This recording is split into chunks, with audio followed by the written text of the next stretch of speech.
பாசமலருங்கிற படத்தில் சிவாஜி கணேசன் தன்னுடைய தங்கச்சி சாவித்திரி தூங்குறத பார்த்து ஒரு பாட்டு பாடுவார்.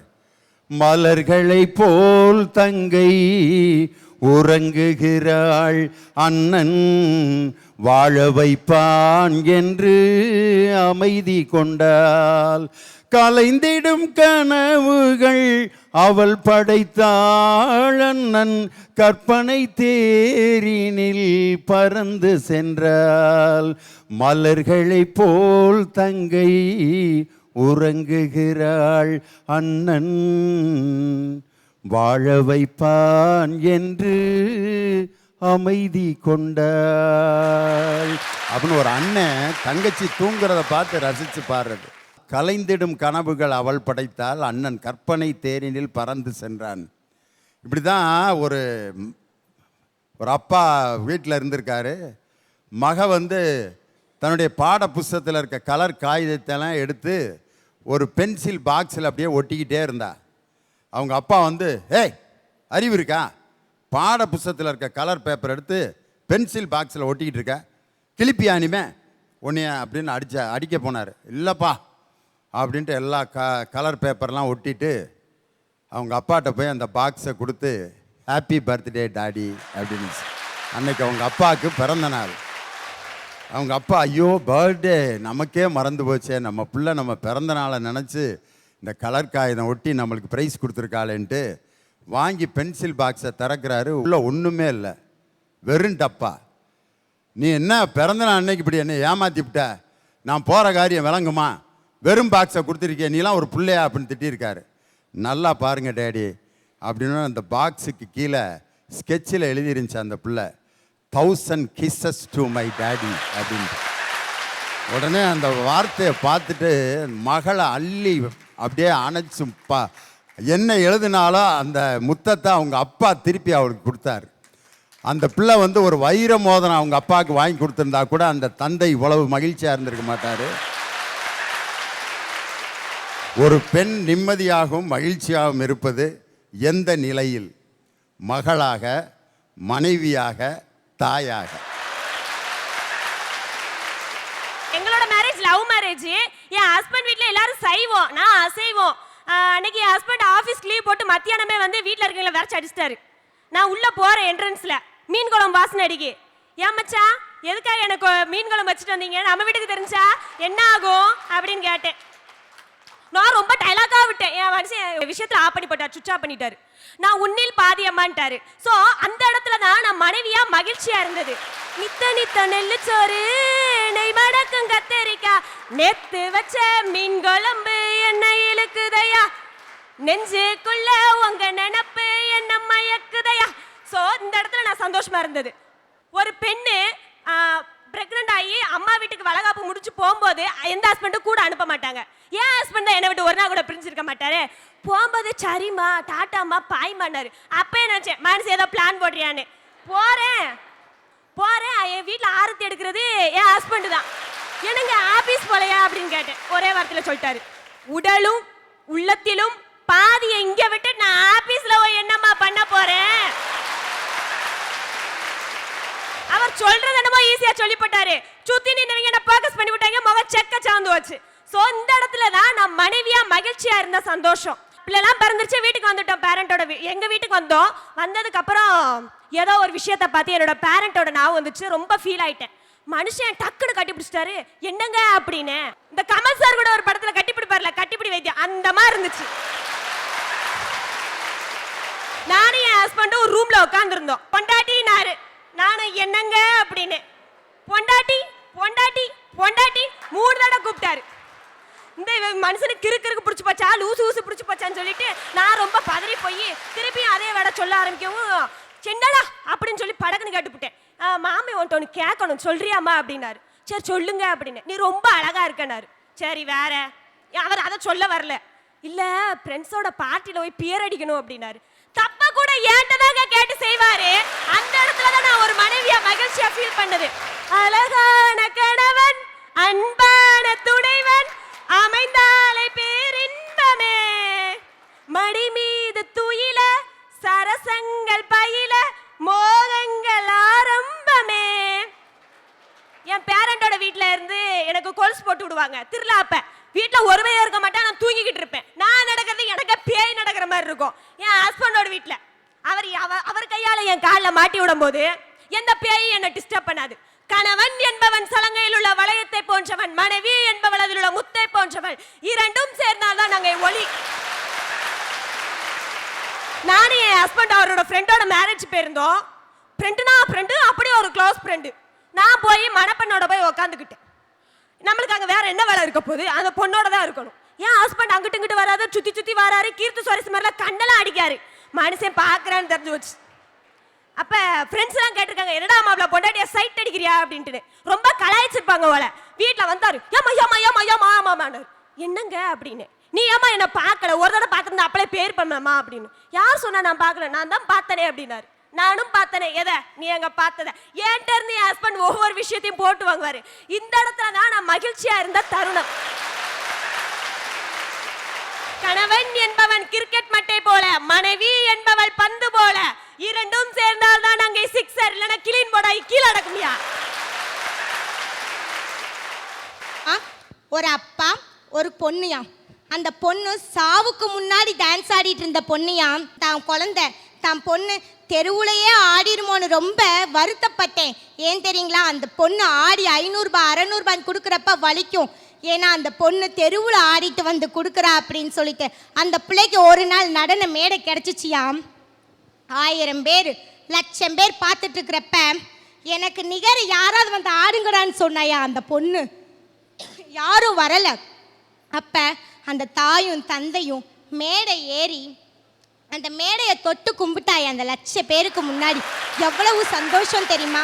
என் பொண்ணு தெருவுலையா ஆடிருமோன்னு நினச்சிட்டு இருந்தேன், இவ்வளோ பெரிய மேடையை கொடுத்ததுக்கு நன்றின்னு சொல்லி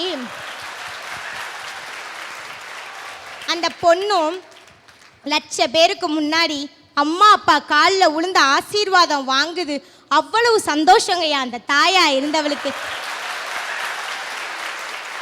குடிசைதான் ஒரு புறத்தில் கூறிய வேல்வாள்.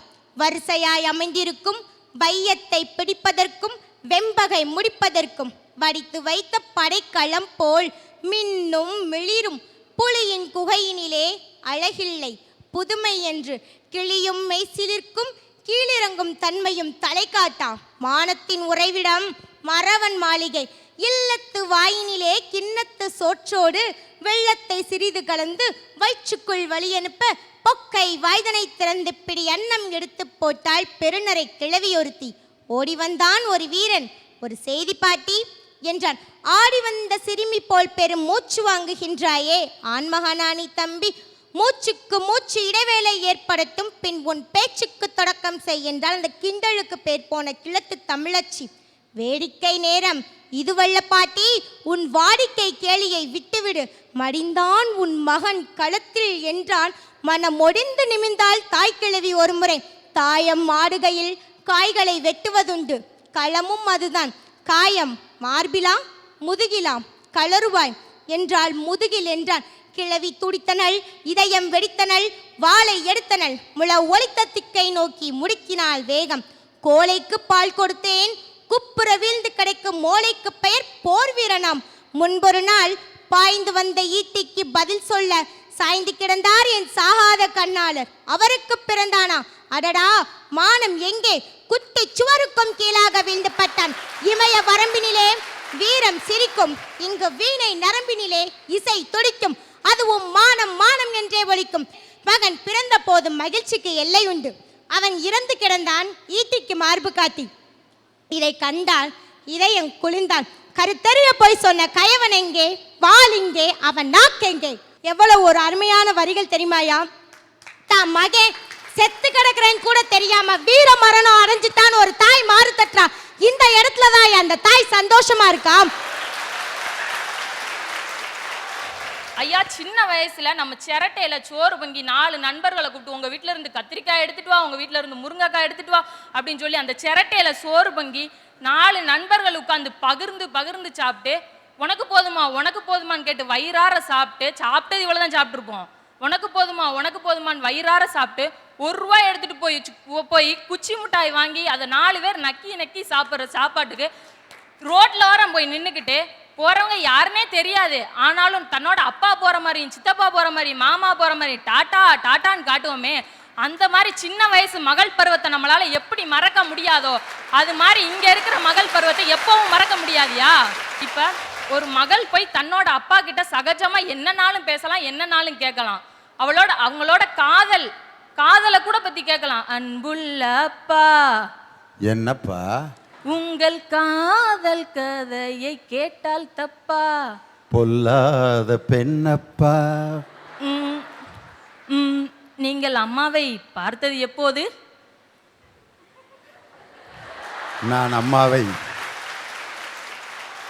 நான் முதலில் ஒரு பூந்தோட்டத்தில் தான் பார்த்தேன். முதலில் அம்மா உங்களிடம் சொன்னது என்னது? முதலில் எதுவும் சொல்லவில்லை, கண்களில் தான் பேசினார். ஆக இப்படிப்பட்ட ஒரு அப்பா கிட்ட போய் என்ன விஷயத்தினாலும் கேட்கலாம், அப்பா கோவப்பட மாட்டாங்க. இதே இது நம்ம புகுந்த வீட்டுல போய் மாமனார்கிட்ட போய் அன்புள்ள மாமா எவடி அவ எட்ரிய இந்த விளக்க மாட்டா அப்படின்னு கேட்டு மாமியார் வரமாட்டாங்களா? அது மட்டும் இல்லாம ஒரு பெண்ணை தன்னோட ஒருத்தனுக்கு கரம் பிடிச்சு கொடுக்கல அந்த அப்பா எவ்வளவு கஷ்டத்தை அனுபவிச்சு வெளியில மகிழ்றாருங்கிறத அழகா ஒரு பாடல்யா.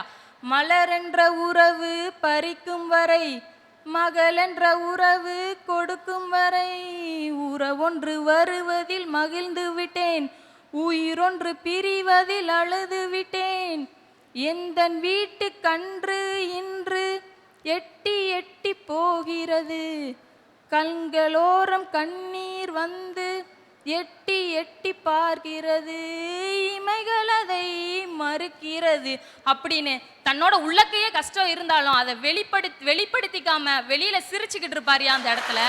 அப்படிப்பட்ட மகள் தான் சந்தோஷமா இருக்கா. உலகத்துல எல்லாத்தையும் விட அந்த மகள்ன்ற ஸ்தானம் ஒரு உயர்ந்த ஸ்தானம். அந்த ஸ்தானத்துல இருக்கும்போது தான் மகள் சந்தோஷமா இருக்கா. திரும்பவும் இதை சொல்றேன், மகள்களை பெற்ற அப்பாவிற்குத்தான் தெரியும் முத்தம் காமத்தை சேர்ந்ததில்லை என்று. ரொம்ப அபிநயம் பிடித்து அந்த பாட்டை பாடுவாங்கன்னு எனக்கே தெரியல. திடீர்னு அன்புள்ள அப்பான்ட்டாங்க. நான் உடனே என்னப்பான்ட்டேன். உங்கள் காதல் கதையை கேட்டால் தப்பா அப்படின்ட்டு திடீர்னு என்கிட்ட இப்படி போட்டு வாங்குவாங்கன்னு நான் எதிர்பார்க்கவே இல்லை. இருந்தாலும் அப்பாட்ட தான் இப்படிலாம் நம்ம ஃப்ரீயாக பேச முடியும் அப்படின்னு மறைந்த 2 முறை தேசிய விருதுகளை பெற்ற கவிஞர் நா. முத்துக்குமாரோடைய வரிகளை ரொம்ப அழகாக சொன்னாங்க. ஒரு பெண்ணை பெற்ற தந்தைக்குத்தான் தெரியும் முத்தம் என்பது காமத்திற்கும் அதற்கும் தொடர்பில்லை என்று ரொம்ப அழகாக சொன்னாங்க. அவர் தேசிய விருது வாங்கியதற்காக எழுதிய அந்த பாடல் ஒரு மகளை பெற்ற தந்தையர்களுக்கு அது ஒரு தேசிய கீதம் மாதிரி இன்று வரை ஒலித்து கொண்டே இருக்கு. வீட்டுல பெரிய பிரச்சனை சாப்பாட்டு பிரச்சனை தாங்க. இந்த புள்ள வேலையெல்லாம் முடிச்சிட்டு வரும், அந்த கேப்ல அங்கே பந்தி நடந்துகிட்டு இருக்கும். பார்த்தா புருஷன் சாப்பிட்டுக்கிட்டு இருப்பேன், மாமியார் சோறு போட்டுக்கிட்டு இருக்கும். வரும் பாருங்க வேளாம், மாமியார் அப்படி ஒரு தீயா ஒரு பார்வை பார்த்துட்டு அப்படி போய் உட்காந்துருக்கும். சாப்பிட்டு முடிச்சுட்டு ஏப்ப விட்டு நம்ம ஆள் வருவாப்புல, என்ன செல்லக்குட்டி அப்படிம்பாரு. இந்தா மாமா அங்கேயே நின்றணும் அப்படிங்கோ. ஏமா அப்படிங்க. சாப்பிட்டாச்சா அப்படிங்கோ. இந்த சாப்பிட்டேன் அப்படிம்பாரு. கொள்ள வெறியில் இருக்கேன் போயிரு அப்படின்பா. ஏமா நான் என்ன பண்ணேன் அப்படிம்பாப்புல. சோறு போட்டது யாரு? எங்க அம்மா தான். எம்பிட்டு தின்னக்கம் இருந்தா உங்க அம்மா சோறு போட்டுச்சு, நீ சாப்பிட்டேன்னு என்கிட்ட வந்து நீ சொல்லுவ அப்படின்பா. அவனுக்கு என்ன பண்ணனே தெரியாது. அந்த புள்ள அது வரைக்கும் கிரிக்கெட்லாம் பார்த்துருக்கோம் இல்லையா, அடுப்படியிலேருந்து அண்டா குண்டாலாம் பறக்க நம்ம பயலு 6 4ன்னு அடிச்சுக்கிட்டே இருப்பான். கடைசி என்ன பண்ண ஏது பண்ணன்னு தெரியல, அந்த பிள்ளைய சமாதானப்படுத்தணுமே, அதுக்கு பிடிச்சது பிடிக்காததுன்னு ஓடி ஓடி போய் வாங்கிட்டு வந்து கொடுப்பான். சளைச்சிருவான். என்ன இதெல்லாம் நீ வாங்கி கொடுத்தா சமாதானம் ஆயிடுவானா அப்படின்னு அந்த பிள்ளை பார்க்கும். அடிக்கருப்பு நிறத்தலகி ஓதட்டு சகப்பழகி சில்லறைய செதறிட்டண்டி, ஓ சிறுப்பில் சில்லறைய செதறிட்டண்டி, ஓ குங்குமம் ஓதட்ட வச்சு குளுங்க சிறுக்கையில இதழ் 2 சுருங்குதடி, அதை பார்த்து என் மனசு தவிக்குதடி, ஓ ஓதட்டுக்கு சொந்தக்காரண்டி நான் இன்சூரன்ஸ் பண்ணிருக்கேன்டி, ஓ ஓதட்டுக்கு சொந்தக்காரண்டி நான் இன்சூரன்ஸ் பண்ணிருக்கேன்டி, அடி ஒன்ன போல பெண் ஒருத்தி உலகத்துல பார்த்ததில்ல, உன்னிடத்தில் என்ன தந்தேண்டி, அடி பெண்ணே உன்னை விட்டு போக மாட்டேன்டி, உன்னை விட்டு நான் என்னைக்கும் போக மாட்டேன் பிரிய மாட்டேன்னு அவளுக்கு ஒரு வாக்குறுதியும் கொடுத்து அவ சிரிப்புக்கு யாசகம் கேட்டு நிப்பான் பாருங்க. அப்ப அந்த பொண்ணு மனசுல இருக்கிற சந்தோஷம் தான் புருஷனை மண்டியிட வச்ச சந்தோஷம் இல்லைங்க, தான் சந்தோஷத்துக்காக இவன் இவ்வளவு இறங்குவான்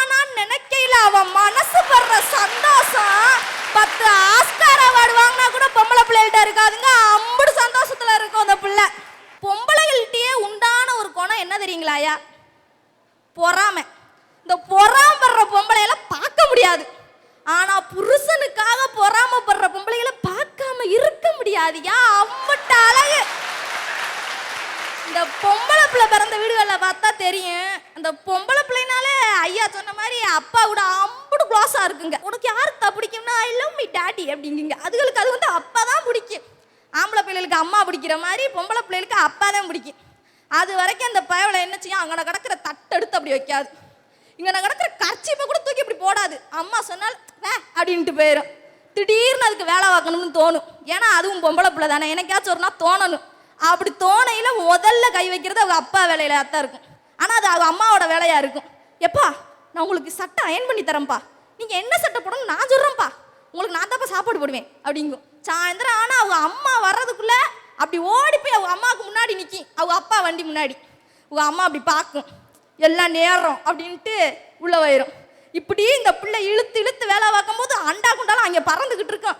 அவங்க அப்பா சொல்லுவார், ஏன் தாயி நீ ஏன் வேலை பார்த்துட்டு இருக்க, அவங்க அம்மா என்ன பண்ணுறா உள்ள அப்படிங்க.